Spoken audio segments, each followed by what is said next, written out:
Cuento La Buena Nueva 2. Por aquel entonces Sancho, mientras se hablaba de que la guerra del invasor contra la ciudad de los girasoles, que los invasores pretendían que fuera una guerra mundial que afectara a todos de forma dramática y que esta guerra podría durar años o quizás meses, los luminosos resistían, seguían y avanzaban en la batalla por no dejarse arrebatar su libertad, cosa que los nébluros ultraconservadores no estaban dispuestos a considerar siquiera, pues precisaban que era suya la verdad y su verdad era la única. Sin embargo, los luminosos creían y apostaban por la diversidad y la belleza que en ella estaba contenida. Vive y deja vivir, solían decir. No obstante, y aunque los luminosos no pretendían acabar con nadie, los nébluros sí querían hacerlo con ellos. O eso se pensaban. Y se habían aliado con un tipo que había llegado al poder y que ahora lo ejercía contra el propio sistema, en la egolatría de estar en posesión de la única manera de vivir, sin respeto alguno por el derecho humano a ser libre dentro de las normas, que no eran otras que las del respeto mutuo en pro del bien común. Pero los que perdieran sus privilegios de maharajáes, dándose cuenta de que los estaban perdiendo por la simple evolución de los tiempos, pretendían perpetuarse a base de usar el látigo, a riesgo de cruzarles de parte a parte sin piedad si osaban ponerse en el camino. Tan vieja esta cuestión como la humanidad, viejo amigo.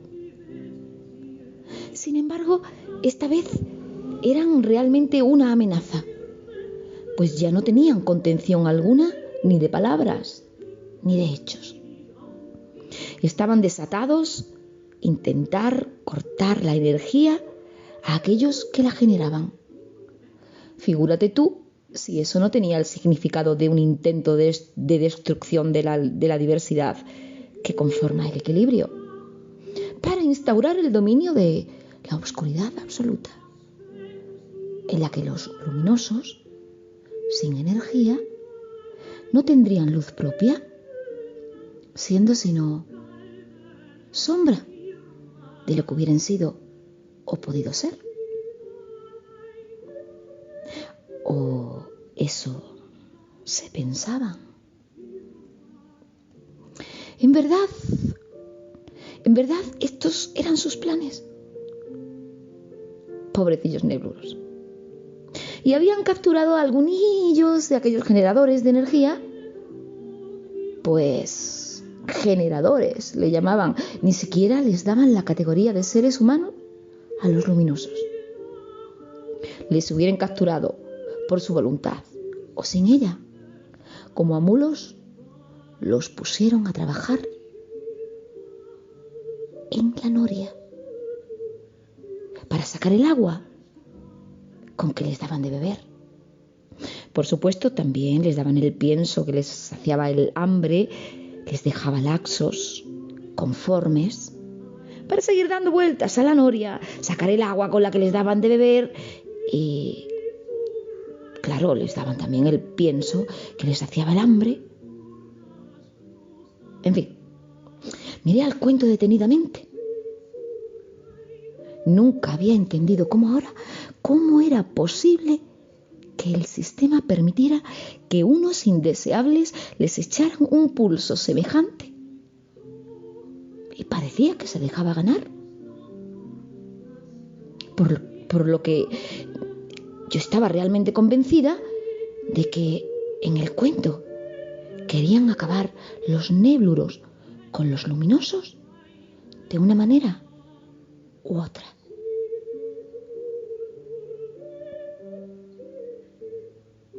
No se sabe, contestó el cuento. Pero lo preguntaré. Me quedé largo rato pensando, esperando, ensimismada en mis propios argumentos. Al final concluí que había que seguir leyendo, pues en verdad estaba deseando saber más. Pasé la página y el cuento continuó.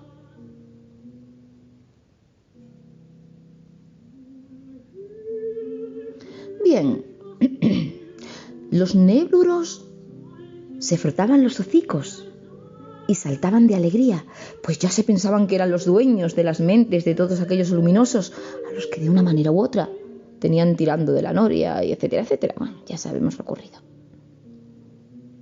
Pero como todas las historias debían tener un desenlace, esta también.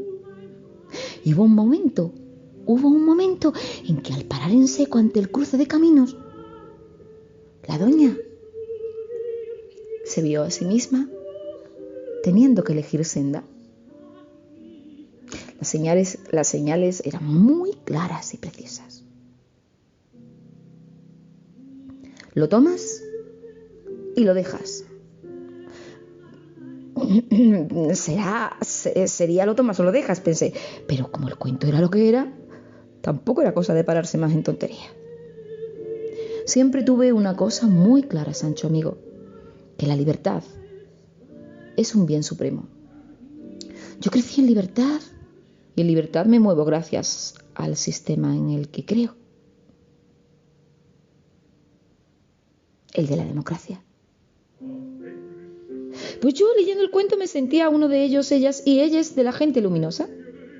Esa es una de las magias más poderosas que tiene leer.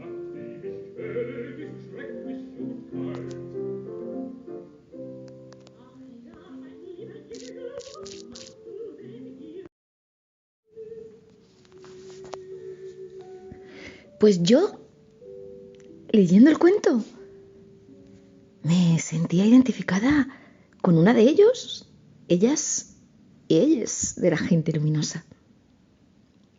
Los demócratas, fueren progresistas o conservadores, con nuestras luces y nuestras sombras, pero no siendo niebla.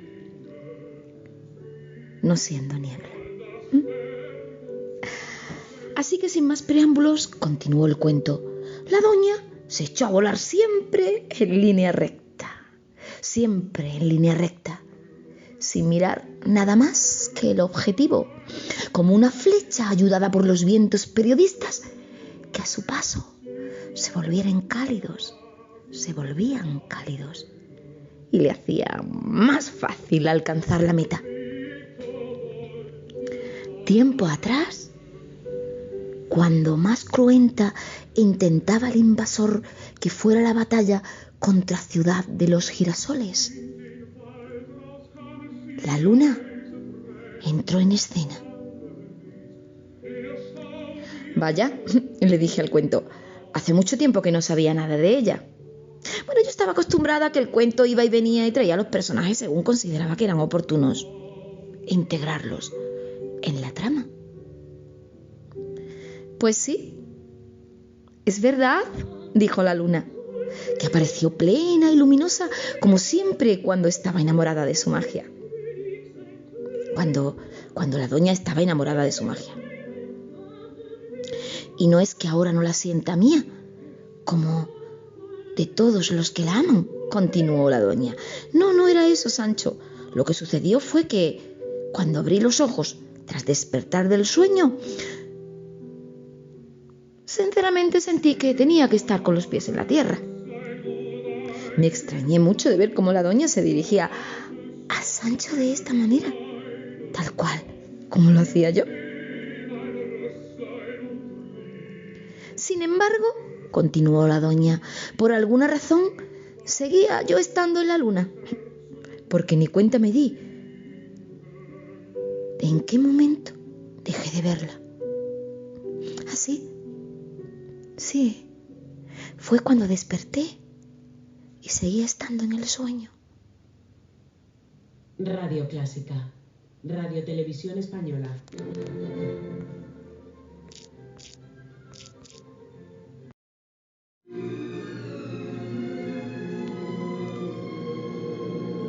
Algunos le llaman el limbo.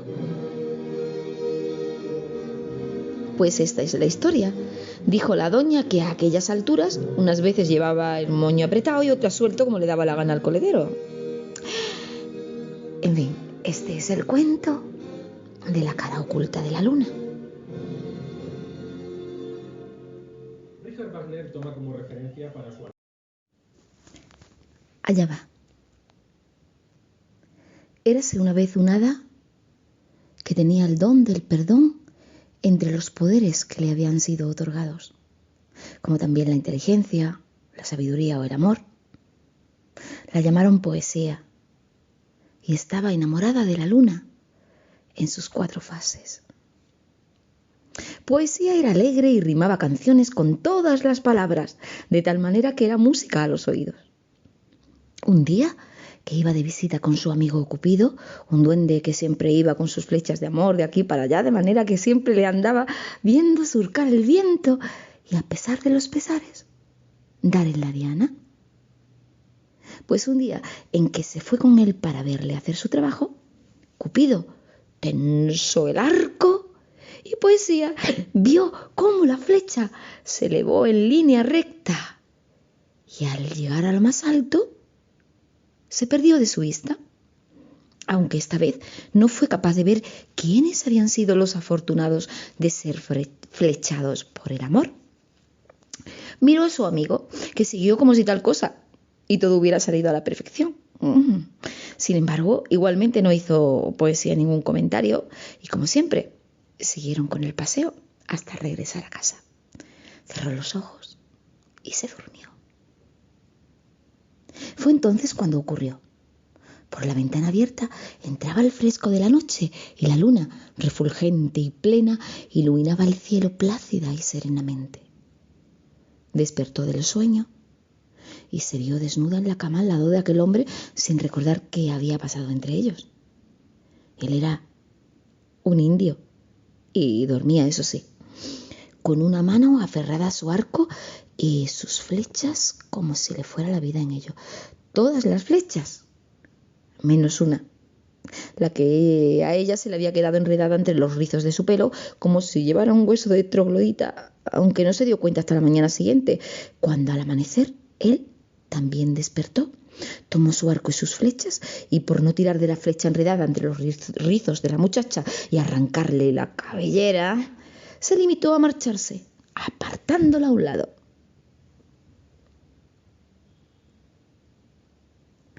Poesía debió haberlo sabido antes, cuando, al querer presentarle a aquel salvaje la cara oculta de su luna, se la arrancó de su mirada, cerrando de un golpe la ventana.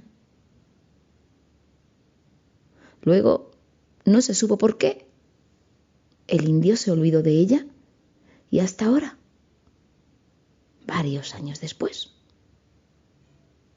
en que, bueno, eso llegará más tarde. Lo curioso del caso era que cuando el indio llegó a su casa, un poco enfadado por haber perdido una de sus flechas, al contarlas, se dio cuenta de que en verdad no solo no había perdido una, sino que tenía una más de las que tenía antes. Y sorprendido se sintió un poco culpable y bastante asombrado por no haberse dado cuenta antes de que aquella flecha era muy diferente de las suyas, pues era dorada. Y entonces recordó que la de la muchacha con la que había pasado la noche llevaba una igual enredada en el pelo. Así que pensó en devolvérsela si el destino los volvía a poner en el camino. Total, tampoco era cosa de echarse a correr para reencontrarse. Ya llegaría el momento en que si sucedía, sucedería, y si no, pues tampoco era tan importante la cosa. Total, un adorno para el pelo. Así que la guardó y se olvidó del tema. Por su parte, ella, Poesía, Al mirarse al espejo y verse aquella flecha entre sus rizos y tras intentar arrancársela durante años a riesgo de destrozar sus rizos y como que no quería perderlos, decidió que era la hora de ir a la peluquería a buscar ayuda para que le dieran algo que le hicieran que hiciera que aquella flecha enredada en su pelo pues se resbalara. Porque es que le seguía recordando cada día y cada noche a aquel salvaje que no conseguía quitarse la flecha de la cabeza. Total, que la peluquera le hizo el favor, lo logró, porque era una gran profesional, y cuando por fin lo logró, pues ella guardó la flecha a la espera de no tener nunca más que ver a aquel tipo, pero por si lo veía, sentía que para él, sus flechas eran importantes. Y no quería tirarla. La guardaría. La guardó y se olvidó por fin del tema. Pero es que el destino... Pero como el destino baraja sus cartas, barajó las posibilidades de que volvieran a encontrarse y así se pudiera deshacer el entuerto Sancho. ¿Qué pasó? Pues que por hoy ya se acabó.